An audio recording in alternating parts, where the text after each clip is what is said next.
Shalom, Bapak Ibu yang terkasih dalam Tuhan, salam sejahtera, puji Tuhan, kita jumpa lagi. Kembali saya akan menyampaikan firman Tuhan yang adalah kekuatan bagi setiap kita, yang adalah kepastian bagi setiap kita. Sebelum saya berkhotbah lebih jauh, lebih mendalam, kita berdoa terlebih dahulu. Terpujilah namamu, Allah Bapa yang kekal, yang kami sembah di dalam nama Tuhan Yesus yang setia, yang mengasihi kami mengucap syukur Tuhan. Jikalau hari ini kembali mendapatkan firman-Mu, mendengar firman-Mu, diajar dengan kehendak-Mu, untuk hidup kami sesuai rencana-Mu dan selalu mempermuliakan nama-Mu. Berkati seluruh bagian kami Tuhan, berkati pemberitaan firman-Mu ini, di dalam nama Tuhan Yesus Kristus kami sudah berdoa mengucap syukur, haleluya, amin. Shalom Bapak Ibu yang terkasih dalam Tuhan, puji Tuhan saudaraku, saya akan kembali menyampaikan firman Tuhan.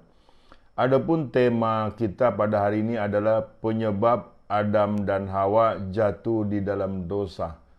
Penyebab Adam dan Hawa jatuh di dalam dosa. Secara umum sudah kita mengetahuinya bahwa Adam Hawa jatuh di dalam dosa karena memakan buah yang Tuhan larang, dan akhirnya mendapatkan hukuman mati. Kita akan bicara sisi lain Bapak Ibu, bagaimana sampai terjadinya Adam Hawa memakan buah tersebut. Sudah barang tentu ini lebih mendalam kita akan bahas saudaraku, supaya kita tidak mengalami nasib yang sama seperti Adam Hawa jatuh di dalam dosa. Iya kan? Supaya kita paham dengan demikian, karena gambaran Allah yang utuh, yang tadinya rusak sudah dipulihkan di dalam nama Tuhan Yesus Kristus. Jadi alangkah bijaksananya kita kembali melihat kejatuhan Adam dan Hawa jatuh dalam dosa itu, penyebabnya itu apa. Yang pertama Bapak Ibu, Adam dan Hawa tidak mengetahui tujuan Allah menciptakan mereka. Yang pertama, Adam dan Hawa tidak mengetahui tujuan Allah menciptakan mereka. Di Kejadian 1 ayat 27, demikian firman Tuhan, maka Allah menciptakan manusia itu menurut gambarnya, menurut gambar Allah diciptakannya dia laki-laki dan perempuan diciptakannya mereka. Bapak Ibu yang terkasih di dalam Tuhan, Adam dan Hawa seharusnya tahu tujuannya mereka diciptakan oleh Tuhan. Sebab saudaraku, kalau tidak dia mau tahu soal demikian, nah nasibnya seperti itu. Sebagaimana juga kita, saudara, kita harus tahu tujuan Tuhan menciptakan kita itu apa. Kita diciptakan Tuhan, kita ada di muka bumi ini bukan sekedar hidup untuk makan, yang akhirnya sama dengan hewan, yang tidak tahu tujuan Allah. Kita diciptakan Tuhan segambar serupa dengan Tuhan.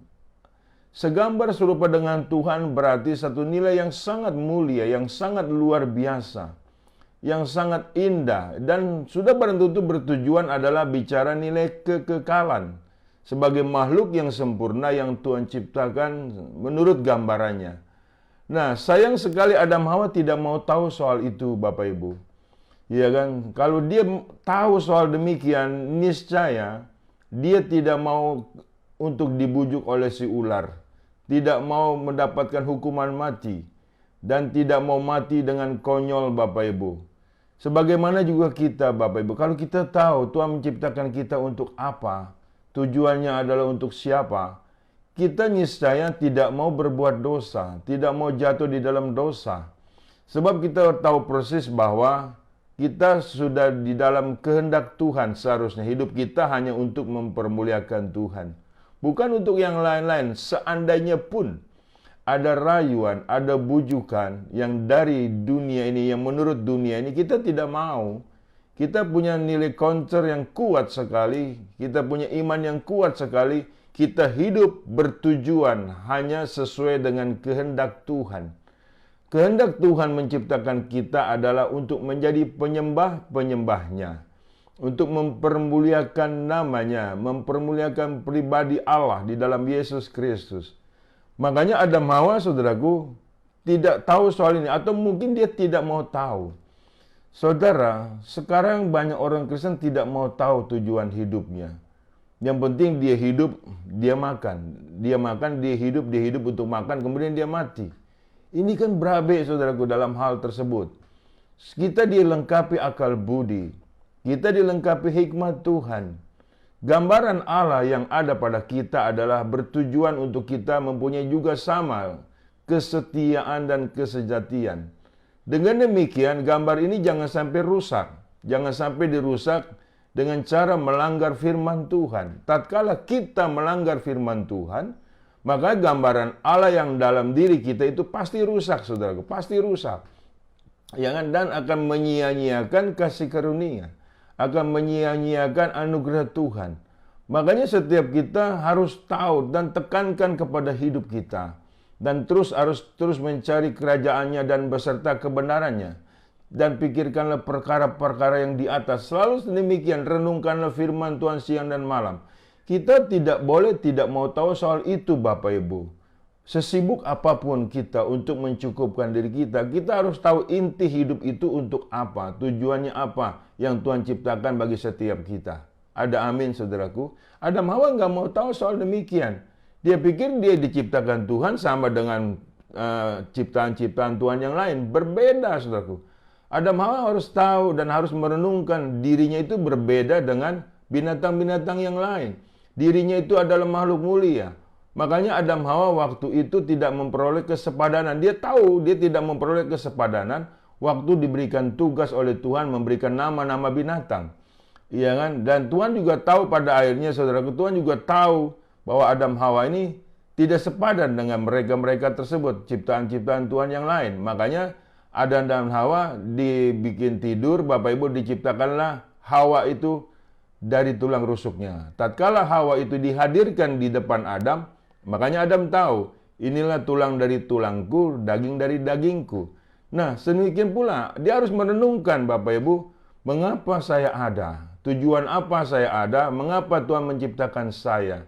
Dengan demikian, satu nilai konteks pribadi itu kuat sekali bahwa kondisi hidupnya berbeda dari hal-hal yang lain.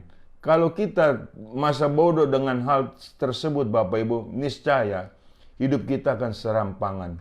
Hidup kita akan sembarangan. Dan akhirnya jatuh lagi di dalam dosa. Dan gambar Allah yang rusak, yang sudah dipulihkan, rusak lagi. Itulah terjadinya jikalau kita tidak mau tahu tujuan Allah menciptakan kita. Jadi yang pertama, penyebab Adam Hawa jatuh dalam dosa, dia tidak tahu tujuan Allah dan tidak mengetahui tujuan Allah mengapa dia diciptakan.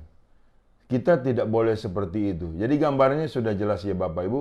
Bukan sekedar Adam Hawa makan buah yang Tuhan larang, itu sudah endingnya. Tapi sebelum-sebelumnya ada keteledoran, ada pengabaian, ada kelalaian di dalam diri Adam Hawa. Kondisinya untuk mengetahui, merenungkan, mencari tahu serius bahwa kenapa dia diciptakan oleh Tuhan berbeda dari hal-hal ciptaan yang lain. Puji Tuhan, kita pun harus menyadari dalam posisi seperti itu. Jikalau kita tidak menyadari kita diciptakan itu untuk siapa dan untuk apa, saudaraku, kita mudah sekali dibujuk oleh yang jahat. Mudah sekali dibujuk oleh yang najis. Mudah sekali dibujuk oleh nilai-nilai rayuan-rayuan keduniawian. Ingat baik, kita diciptakan segambar serupa dengan Allah. Ada nilai kekudusan, kesucian, kesejatian, dan kesetiaan. Amin. Yang kedua, saudaraku, penyebab Adam Hawa jatuh dalam dosa, dia tidak mengetahui tujuan ular. Ingat baik, kita tahu bahwa ular itu siapa, tapi Adam Hawa waktu itu belum tahu siapa itu ular, Bapak Ibu. Bahwa ular itu adalah iblis. Iya kan? Dan kita yang sudah tahu saja bahwa ular itu adalah iblis, sering kena tipuannya. Nah, makanya di sini, saudaraku, Adam Hawa apalagi yang belum tahu. Walaupun memang kita tidak bisa memaklumi dalam hal tersebut. Kita lihat, saudaraku, Kejadian 3 ayat 1-5. Adapun ular ialah yang paling cerdik dari segala binatang di darat yang dijadikan oleh Tuhan Allah. Ular itu berkata kepada perempuan itu, tentulah Allah berfirman, semua pohon dalam taman ini jangan kamu makan buahnya, bukan? Lalu sahut perempuan itu kepada ular itu, buah pohon-pohonan dalam taman ini boleh kami makan, Tetapi tentang buah pohon yang ada di tengah-tengah taman, Allah berfirman, "Jangan kamu makan ataupun raba buah itu, nanti kamu mati." Tetapi ular itu berkata kepada perempuan itu, "Sekali-kali kamu tidak akan mati." Tetapi Allah mengetahui bahwa pada waktu kamu memakannya, matamu akan terbuka, dan kamu akan menjadi seperti Allah, tahu tentang yang baik dan yang jahat. Saudaraku, yang kedua penyebab Adam Hawa jatuh dalam dosa, dia tidak mengetahui tujuan ular. Dia tidak memahami tujuan ular. Dan dia tidak mencoba mengapa ular itu mengajak memakan buah itu, menyuruh memakan buah itu. Jikalau Adam Hawa berpikir saja sejenak, berpikir saja sedikit, terutama si Hawa ini yang pertama kali dibujuk rayu, niscaya, saudaraku, niat si jahat ular tersebut, niat untuk mencelakakan si Hawa tersebut dapat diketahui. Iya kan? Lihat aja betapa luar biasanya ular itu membujuk. Engkau tidak akan pernah mati makan buah itu. Engkau bahkan akan seperti Allah. Saudaraku. Nah ini loh saudaraku. Saudaraku, si Adam Hawa tidak tahu tujuan ular itu mengapa membujuk mereka memakan buah itu. Nah, kita pun demikian. Kalau kita tidak tahu tujuan iblis, tujuan si jahat, kenalah dengan bujuk rayunya, ya kan? Yaitu iblis yang menyamar sebagai malaikat terang. Berapa banyak orang Kristen yang telah tertipu oleh iblis dengan bujuk rayu yang begitu luar biasa, yang begitu manis.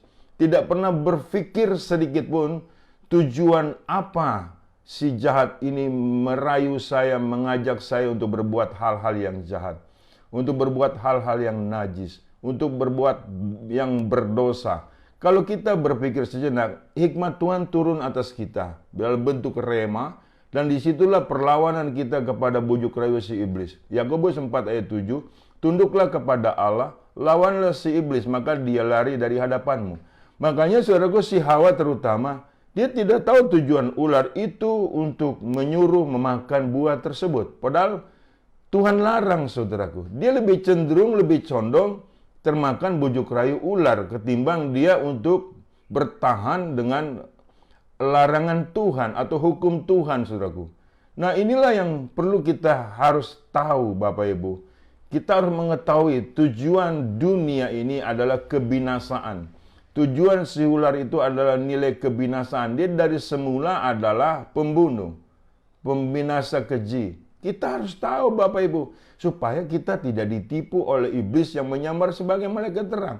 Ya kan? Nah, akibat tidak mengetahui tujuan ular merayu memakan buah itu yang Tuhan larang, Adam Hawa akhirnya rusak, Bapak Ibu. Adam Hawa akhirnya jatuh di dalam dosa. Nah, apalagi di dunia ini yang penuh nilai-nilai racun, Bapak, yang dibungkus, yang dikemas oleh nilai-nilai yang manis. Yang terlalu banyak orang Kristen terbujuk rayu oleh nilai-nilai tersebut. Tidak pernah berpikir, tidak pernah mau merenungkan firman Tuhan. Tidak lebih cenderung berpikiran serius tentang larangan-larangan Tuhan, tentang hukum-hukum Tuhan. Kenapa dibuat untuk melarang ini, melarang itu dari Tuhan? Itu sebetulnya tujuannya baik. Nanti kita akan bahas di yang selanjutnya. Makanya yang kedua, Bapak Ibu, Adam dan Hawa tidak mengetahui tujuan ular. Ya kan? Sehingga akhirnya lebih percaya kepada nilai-nilai ular ketimbang nilai-nilai Tuhan. Dan kacaunya, Bapak Ibu, banyak orang Kristen juga percaya dengan mulut ucapan ular ini, bahwa betul Adam Hawa memakan buah yang Tuhan larang karena mengandung pengertian baik dan buruk. Bukan itu, Bapak Ibu.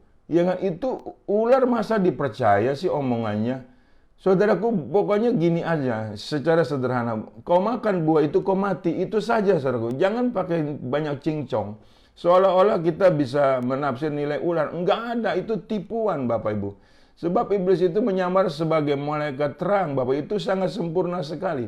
Jadi jangan percaya buah tersebut buah apa. Pokoknya makan buah itu mati. Melanggar firman Tuhan itu mati. Itu saja.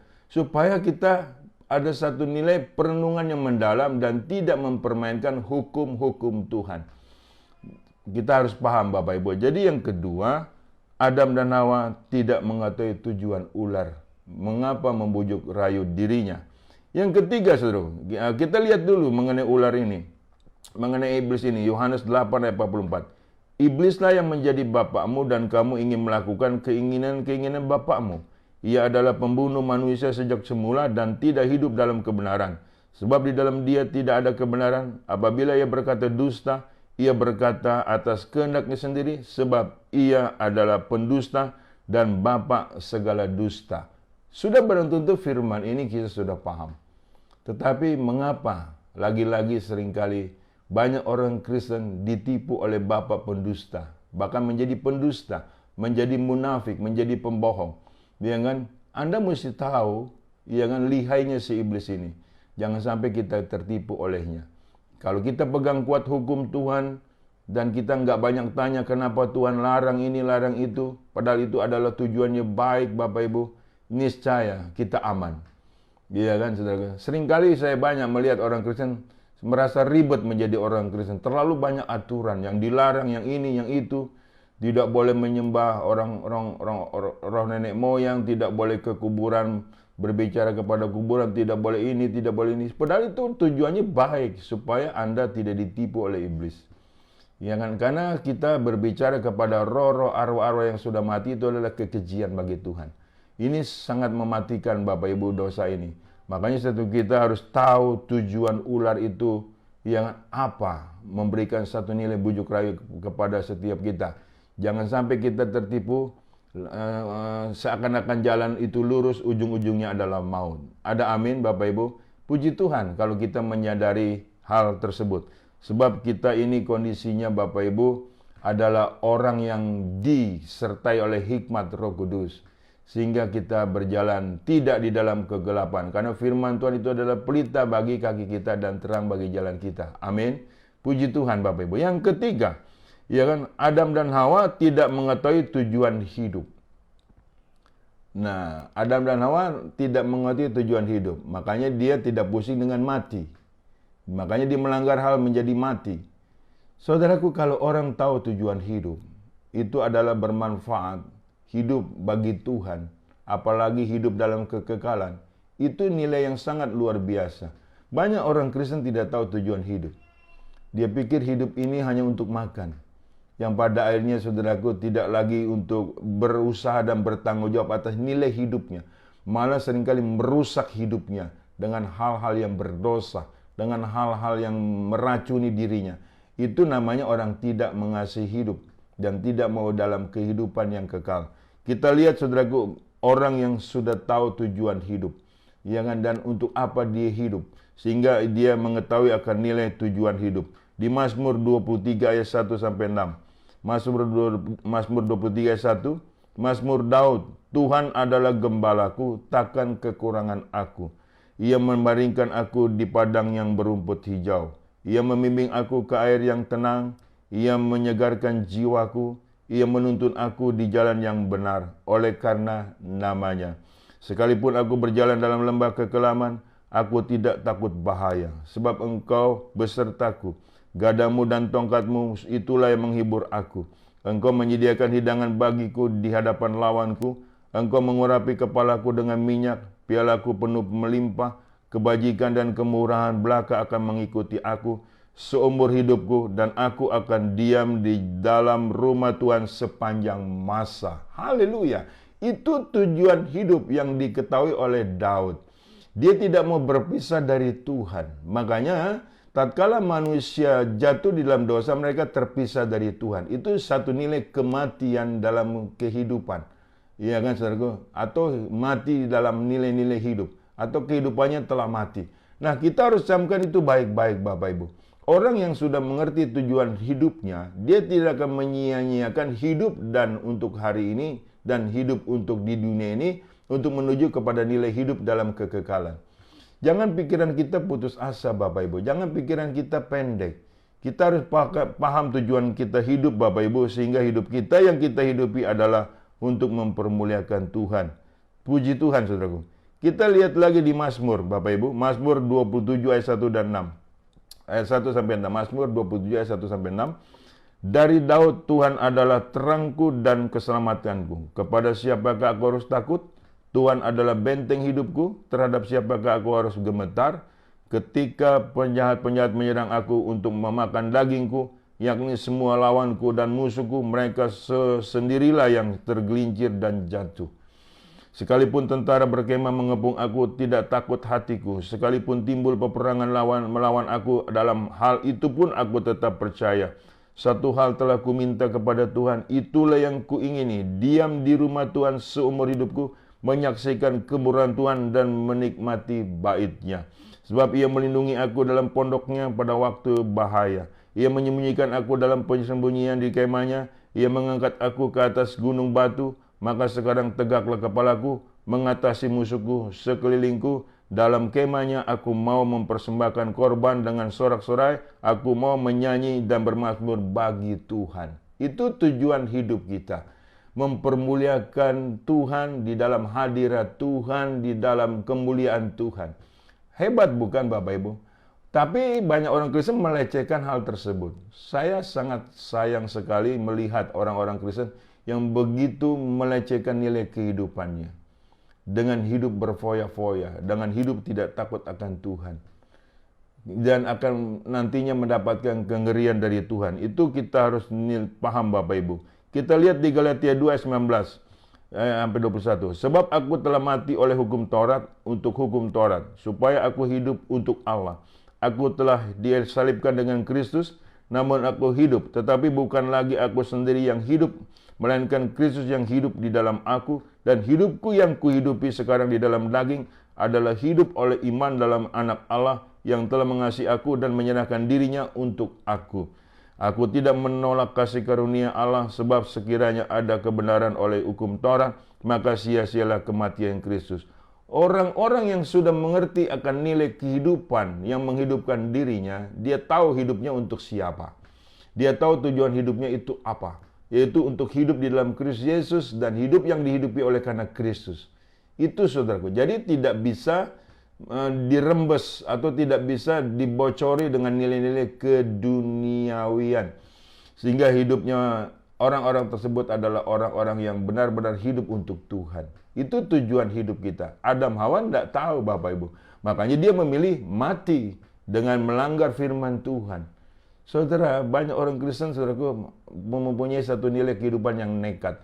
Yang pada akhirnya, saudaraku, tidak memikirkan kehidupannya. Padahal kata Yesus, akulah jalan, akulah kebangkitan dan hidup. Barang siapa percaya kepadaku, ia akan hidup walaupun sudah mati. Ada amin? Jangan sampai Bapak Ibu memiliki atau mendapatkan kematian yang kekal. Sayang sekali. Tuhan menciptakan kita untuk kita hidup selama-lamanya di dalam rumah Tuhan yang mulia. Yang terakhir, tidak mengetahui tujuan hukum. Saudara, setiap hukum atau peraturan yang dibuat itu baik adanya. Contoh soal, saat Anda berlalu lintas, itu ada hukum-hukum yang peraturan lalu lintas. Hukum-hukum itu dibuat untuk supaya ada ketertiban, supaya ada kesejahteraan. Bapak Ibu mau coba melanggarnya, silahkan. Mulai saat ini Anda coba melanggarnya. Lampu merah Anda terobos. Perbodan Anda terobos. Tidak boleh belok kiri Anda terobos. Tidak boleh lurus Anda terobos. Tidak boleh belok kanan Anda terobos. 1 minggu saja Anda lakukan itu, percayalah Anda pasti ada di rumah sakit, celaka. Makanya hukum-hukum itu dibuat, larangan-larangan itu dibuat, peraturan-peraturan itu dibuat baik adanya untuk kita sejahtera dan kita untuk diberkati. Demikian pula apalagi hukum Tuhan. Saudara, sebab saya banyak melihat orang Kristen merasa ribet tadi yang saya katakan di awal dengan hukum-hukum Tuhan. Terlalu banyak larangan Pak menjadi orang Kristen. Ini tidak boleh, itu tidak boleh. Padahal dia nggak pernah pikir. Hukum itu dibuat untuk kebaikanmu, untuk kesejahteraanmu, untuk nilai berkat-berkatmu. Tuhan ini baik Bapak Ibu. Karena dia ini Allah yang menciptakan kita. Wajar kalau kita dilarang ini, dilarang itu. Ada maksud Allah dalam larangan-larangannya atau hukum-hukumnya itu adalah sangat baik. Yang sebagaimana saya mempunyai anak-anak, ada larangan-larangan yang saya buat untuk anak-anak saya. Yang mereka tidak berani melanggar karena dia tahu larangan itu baik adanya. Demikian pula Tuhan. Kita lihat saudaraku tujuan hukum di dalam hal ini. Yang di Mazmur 19. Di Mazmur 19 ayat 7 sampai 11. Camkan ini baik-baik. Mazmur 19 ayat 7. Taurat Tuhan itu sempurna, menyegarkan jiwa. Peraturan Tuhan itu teguh, memberikan hikmat kepada orang yang tak berpengalaman. Titah Tuhan itu tepat, menyukakan hati. Perintah Tuhan itu murni, membuat mata bercahaya. Takut akan Tuhan itu suci, tetap ada untuk selamanya. Hukum-hukum Tuhan itu benar, adil semuanya. Lebih mudah, lebih indah daripada emas, bahkan daripada banyak emas tua. Dan lebih manis daripada madu, bahkan daripada madu tetesan dari sarang lebah. Segala lagi pula hamba-Mu diperingatkan oleh semuanya itu, dan orang yang berpegang padanya mendapatkan upah yang besar. Haleluya! Mulai saat ini mari kita mengasihi, menyintai, mentaati dengan setia hukum-hukum Tuhan yang adalah berkat bagi setiap kita. Ada haleluya, jikalau engkau melanggar hukum-hukum ini, jangan memperkatakan Tuhan jahat apabila engkau mendapatkan akibat. Ada tabur tuai, jangan sesat, Allah tidak bisa dipermainkan. Apa yang ditabur orang itu yang dituai. Saya percaya firman Tuhan ini tidak pernah kembali dengan sia-sia. 4 hal yang tidak diketahui oleh Adam Hawa, makanya dia jatuh di dalam dosa. Puji Tuhan, saya percaya firman Tuhan ini memberkati kita sekalian. Saya berdoa untuk Bapak Ibu dan kita semuanya. Bapak Surgawi, aku sudah menyampaikan firman-Mu tentang penyebab Adam dan Hawa jatuh di dalam dosa. Aku percaya firman-Mu ini memberikan kami pencerahan, memberikan kami cahaya ilahi, memberikan kami kepastian, kekuatan, sehingga kami tidak mau senasib dengan Adam Hawa yang jatuh dalam dosa, karena kami sudah dipulihkan dari gambaran Allah yang rusak, yang oleh karena dosa sudah dipulihkan melalui anugerah-Mu, melalui kasih karunia-Mu. Dengan demikian kami dengan penuh kewaspadaan dan tanggung jawab kami jaga nilai-nilai gambar Allah yang utuh dalam hidup kami, sehingga kami jelas tujuan hidup kami, jelas dengan apa yang Tuhan bersikat bagi setiap kami untuk larangan-larangan yang Tuhan berikan. Terima kasih Bapa. Berkati dimanapun jemaat-Mu berada. Berkati mereka ya Tuhan. Jadikan mereka selalu sebagai alat kemuliaan-Mu. Dan berikan mereka selalu hikmat Roh Kudus-Mu, agar mereka mengerti, memahami hal-hal yang dari Tuhan itu baik adanya dan menyegarkan jiwa dan bahkan memberkati mereka. Sembuhkan yang sakit Tuhan. Kuatkan mereka yang lemah. Berikan pengharapan kepada mereka yang putus asa. Lindungi mereka Tuhan. Jangan satu pun di antara mereka yang terhilang. Terima kasih Bapa. Di dalam nama Tuhan Yesus, aku sudah berdoa dan bersyukur. Haleluya. Amin. Bapak Ibu, terimalah berkat dari Allah Bapa. Di dalam cinta kasih Tuhan kita Yesus Kristus dan di dalam persekutuan dengan Roh Kudus-Nya yang selalu menyertai kita mulai dari saat ini sampai Maranatha. Tuhan datang kali kedua menjemput kita dalam kemuliaan-Nya, dan kita pun layak menerima kemuliaan Tuhan dari kekal sampai kekal. Haleluya.